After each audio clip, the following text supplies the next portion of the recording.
आज भिडियो में डिस्कस करबा उत्कल गौरव मधुसूदन दास को जीवनी विषय।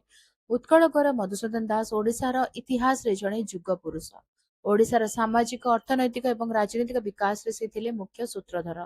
से जड़े विशिष्ट स्वाधीनता संग्रामी वकिल समाज संस्कारक एवं आधुनिक ओडिशार निर्माता भाव सारा देश में परिचित। ओडिया जाति को एकजुट करने अवदान अतुलनीय। मधुसूदन दास 1848 मसीहा एप्रिल 28 तारिख कटक जिलार सत्यभामापुर ग्राम जन्मग्रहण करथिले। ताଙ୍କ पिताଙ୍କ नाम चौधरी रघुनाथ दास एवं माताଙ୍କ नाम पार्वती देवी थिला।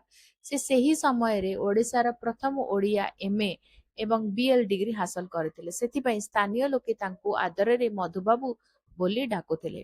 ସେହି ସମୟରେ ଓଡ଼ିଶା ବିଭିନ୍ନ ପ୍ରଦେଶରେ ବିଭକ୍ତ ହୋଇ ରହିଥିଲା ଏବଂ ଓଡ଼ିଆ ଭାଷାର ସ୍ଥିତି ବିପନ୍ନ ଥିଲା। ମଧୁବାବୁ ଓଡ଼ିଆ ଭାଷାଭାଷୀ ଅଞ୍ଚଳଗୁଡ଼ିକୁ ଏକାଠି କରି ଏକ ସ୍ୱତନ୍ତ୍ର ଓଡ଼ିଶା ପ୍ରଦେଶ ଗଠନ କରିବା ପାଇଁ ସଂକଳ୍ପ ନେଇଥିଲେ। ଏଥିପାଇଁ ସେ 1903 ମସିହାରେ ଉତ୍କଳ ସମ୍ମିଳନୀ ପ୍ରତିଷ୍ଠା କରିଥିଲେ।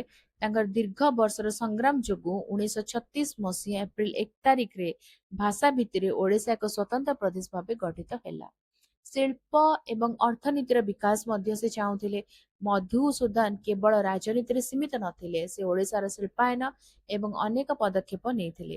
ଓଡ଼ିଆ କାରିଗରମାନଙ୍କୁ ସ୍ୱାବଲମ୍ବୀ କରିବା ପାଇଁ ସେ କଟକରେ ଉତ୍କଳ ଟ୍ୟାନେରୀ, ଗୋଟେ ଜୋତା କାରଖାନା ଏବଂ ଓଡ଼ିଶା ଆର୍ଟସ ୱାର୍କସ ପ୍ରତିଷ୍ଠା କରିଥିଲେ। ତାରକସି କାମ ଏବଂ ସ୍ଥାନୀୟ ଶିଳ୍ପକୁ ବିଶ୍ୱ ଦରବାରରେ ପହଞ୍ଚାଇବା ପାଇଁ ସେ ନିଜର ସମସ୍ତ ସମ୍ପତ୍ତି ବିନିଯୋଗ କରିଥିଲେ।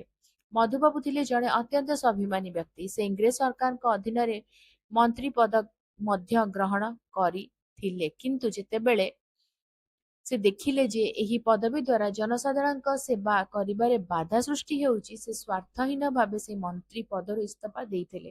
ସେ ପ୍ରଥମ ଭାରତୀୟ ଭାବେ ମନ୍ତ୍ରୀ ପଦରୁ ସ୍ୱେଚ୍ଛାକୃତ ଭାବେ ଇସ୍ତଫା ଦେଇ ଇତିହାସ ରଚିଥିଲେ। 1934 ମସିହା ଫେବୃଆରୀ 4 ତାରିଖରେ ଏହି ମହାନ ଜନନାୟକଙ୍କର ପରଲୋକ ଘଟିଥିଲା। ଓଡ଼ିଶାର ଗଠନ ଦେଖିବା ପୂର୍ବରୁ ସେ ଆଖି ବୁଜି ଦେଇଥିଲେ ମଧ୍ୟ ତାଙ୍କ ଦ୍ୱାରା ପ୍ରସ୍ତୁତ ମୂଳଦୁଆ ଯୋଗୁଁ ହିଁ ସ୍ୱତନ୍ତ୍ର ଓଡ଼ିଶା ପ୍ରଦେଶ ସମ୍ଭବ ହୋଇପାରିଥିଲା। ଓଡ଼ିଆ ଜାତି ପ୍ରତି ତାଙ୍କର ଅବଦାନ ପାଇଁ ତାଙ୍କୁ ଉତ୍କଳ ଗୌରବ ଉପାଧିରେ ଭୂଷିତ କରାଯାଇଛି। ତାଙ୍କ ସ୍ମୃତିରେ କଟକର ମଧୁସୂଦନ ଆଇନ ବିଶ୍ୱବିଦ୍ୟାଳୟ ଏବଂ ଅନେକ ଶିକ୍ଷାନୁଷ୍ଠାନ ନାମିତ ହୋଇଛି।